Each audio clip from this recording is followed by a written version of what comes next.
Let me read you some random article headlines and see if you want to comment on any of them. Roundup pesticides your kids in autism. Scientists warn of chemicals in pizza boxes, carpet, cars, USA Today. BPA warning labels to be required in California. How a chemical ban 40 years ago is still threatening heart health. Arsenic in food could threaten our health, but it's not being regulated. Green personal care products made by multinational corporations still emit toxic chemicals.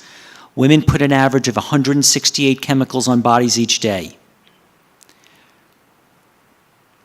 Repeat that one, Stephen. Women put an average of 168 chemicals on bodies each day. Household bleach tied to respiratory illness in children. Pesticides in fruits and vegetables linked to poor sperm quality. Eating pesticide-laden fruit found to cause infertility. Hormone-disrupting chemical bans in EU found in top 50 US snacks. Pesticides on vegetables and fruit linked to lower sperm count. Harmful effects of BPA may be multi-generational. Endocrine-disrupting chemicals can adversely affect reproduction of future generations of fish. How a pesticide loophole increased cancer risk at a California school. Pesticide residue on food could affect sperm quality, says Harvard study. Widely used herbicide linked to cancer. Cancer alert over chemical found in Roundup weed killer.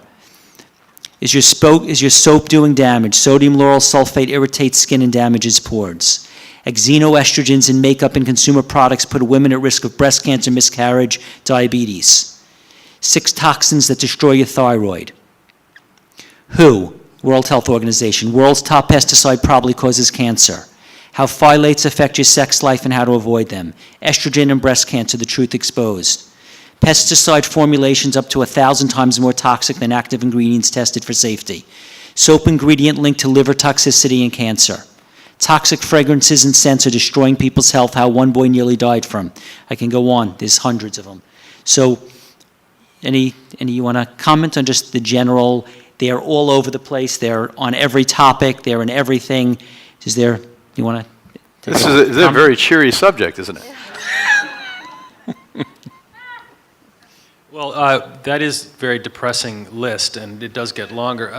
I think it's worth thinking about some root causes of this stuff. So again, just like I don't think it's worth spending a lot of time focusing on whether this particular cup is going to cause me a problem. The question would be, when we talked earlier today about lawn, somebody was asking about lawn chemicals, and I said, well, we can talk about lawn chemicals, but you can also talk about your lawn. Like, why is it that you have a lawn? Like, what does the lawn represent to you? Does the lawn represent to you showing off your wealth? Does your lawn represent to you showing off your like OCD thing? Like you can keep every single leaf off your lawn? Does your lawn represent to you that you are a horticultural genius and you can find plants from all over the world to plant on your lawn? I mean, in other words, like the decisions that you make are based on things like your sense of aesthetics, your sense of how much peer pressure you feel to perform in a certain way out there in the world, whether it's how you dress or how you mow your lawn or what you spray in your lawn, that sort of thing, what kind of makeup you use, if you use makeup at all, these kinds of things. These are like, in other words, they're things that lie below the problems in the products. They have to do with your behavior, yourself, the way you view yourself, the way you see your community around you. And to me, like many things that have been talked about this whole week, food and farming are kind of right at the root of it. So if you think about, you know, everyone's got half of his list, things like Roundup and DDT and all these pesticides, all these things have to do with food. And we can obsess about the dangers of these chemicals, but a deeper question is like, do you have any idea where your food comes from and how it is made? And the answer for most people in the United States is they don't have any idea. All they know is they show up at a window and someone hands them this thing and they put it in their mouth and there it goes. You know, a big percentage of American meals are eaten in a car. So how do you get away from agricultural chemicals? Well, one thing you do is you get to know where your food comes from. It might even mean like getting to know personally your farmer. And that used to be a lot easier than it is now, but it's still actually quite possible in most places to actually walk or drive or bike your way down to a farm, get yourself a community-supported ag share, and support your local farmer. Find out, talk to them, look at them face to face, and see what's going on. Give them your money. Give them your money. So your farm, wouldn't it be great if the farmer in your community was the richest guy in town? right? Because that would mean that your food was not coming from 1,500 miles away.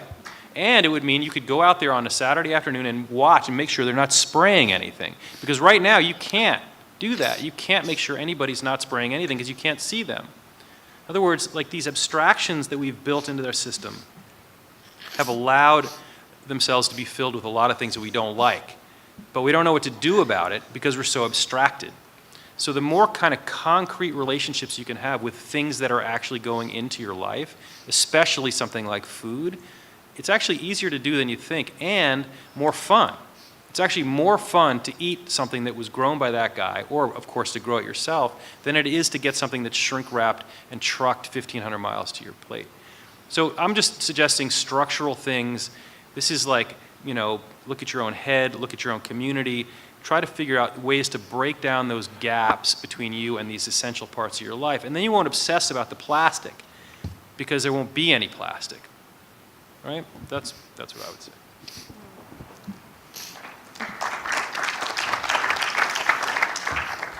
I want to talk about women's health, breast health. And, when we put material on our body, like a bra, that's nylon and polyester, you have to realize all those chemicals are taken into you very fast. Anything you put on your skin, like the cosmetics and the clothes you wear, if it's not natural fiber, bypasses the liver and goes right into your system very fast. So we have lymph that needs to be moved. And, when you exercise, you feel it, you move it. When you're eating and you're drinking well, when you're eating fresh foods, you move the lymph so incredibly well. And when you have a tight bra of nylon polyester, you can't breathe through that. So you create enormous amount of heat and moisture. And that's how cancer can grow. So you're taking these chemicals in, like Brian said, you can wash that bra forever. It's not going to go away. And so it's not like the first time you bring it home, you wash it, and it's gone. No, it's there forever. So, you need to look after yourself. And so remember, when you wear tight bras, you restrict that lymph flow. And what happens to a woman when she's nursing her newborn is that the nursing in itself gets your lymph going in that breast. So that keeps your breast healthy. And we were not supposed to have tight. You have lymph under your arms, you have lymph between the breast, you have lymph under the breast. And if everything is tight and you have that underwire, which is a metal, you restrict all that tissue. And, that that's going to be a much greater risk for breast cancer. So every woman out there, I hope you understand your breasts have muscles. They're not supposed to sit in those tight brasiers. They're supposed to actually be able to be without a bra. I know, we work, most of us, probably half day you be in a bra, the other half not. And they found that British Lancet came out, and they found that women that only wore bras half the day had so much less chance of breast cancer. So the clothes we wear is a big deal. We have a study in our Killer Clothes book where kids were sleeping in their formaldehyde pajamas, which is nearly hard to find any pajamas without formaldehyde, fire retardant. And the next morning, their urine was tested, and the formaldehyde was in their urine the next day. So it's real, it's real. So we can definitely start with our own family, with the clothes we wear. Get organic cotton, get wool, get linen, get hemp. That's very popular now. So there's so many different alternatives to start with. But realize that you take that into your tissues, to your cells. I'm going to broaden the conversation a little bit, and at the same point give some practical advice, because this is such a giant subject, you could get lost in it.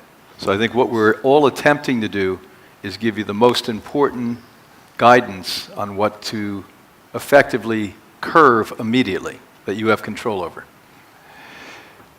Just the other day I learned here at the conference that they've been putting fire retardant in your cell phones, in your laptop computers. So in the last panel, I should have added that, I was about to, but we got onto a different subject, that maybe that's part of the reason asthma is coming now too. Not the total, but part of the reason.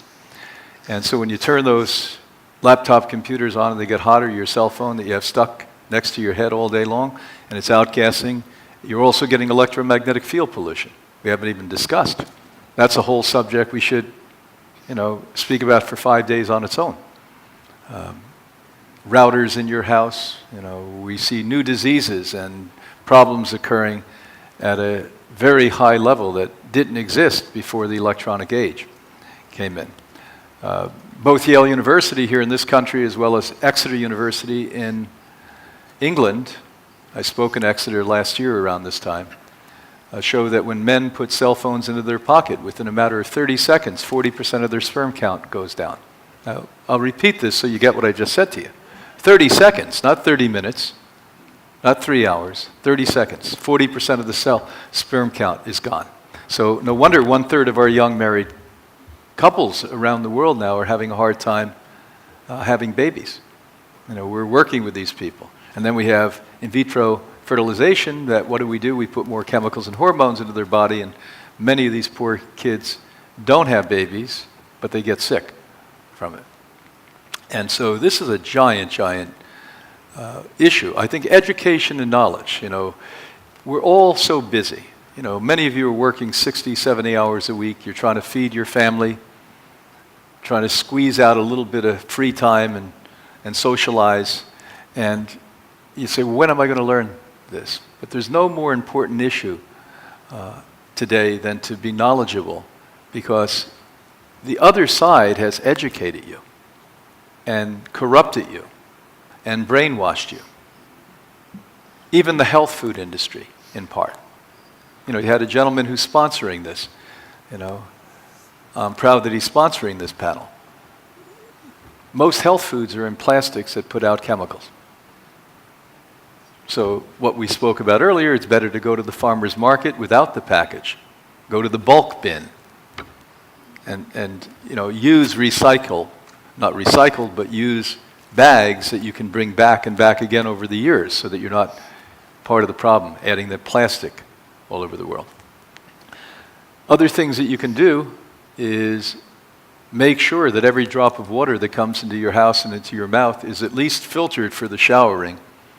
And it better be distilled, because most others, even thousands and thousands of dollar units, unless you're incredibly well off and can spend $40,000, $50,000, they don't take out the plastics and the pharmaceutical drugs. So distillers do, that we know. And all of the naysayers about distilled water robbing the bones, well, I've been drinking distilled water, thank God, by mistake for 40-some years. My bones are strong. They're not, nourishment. Water doesn't give me the nourishment, nor does it give me minerals. Water, the minerals that are in water don't really feed minerals into my cell. Minerals from food feed your cells. That's an organic mineral. So that's where you're going to get minerals. Making sure that when you take a holiday, you do it in the most natural setting you can. One of the favorite things I built on Hippocrates campus is a grass hut where we conduct lectures. I bring people out. It's as natural as you could possibly get it. And we sit outside for 2-3 hours with me, sometimes 10 hours. And we lecture, and people breathe. Other than the very hottest months here, we do that. Making sure you exercise outside. And when you're exercising inside, you open the windows. Make sure you crack your window when you're sleeping. 12 months a year, everywhere on the planet Earth. Constantly crack the windows open. Yeah, and she just reminded me of something. Put the routers off or unplug them. Don't have a cell phone anywhere in close proximity to where you're sleeping. Keep it downstairs away from you or wherever the room is not. Make sure that even the wireless phones, even more dangerous than cell phones, by the way. Higher hertz in the wireless phone. Keep that out of or unplug it at least. Now when you're building homes, it costs nothing at that point to put a switch that the lights and the electric and even the sockets in your room go off at night when you're sleeping.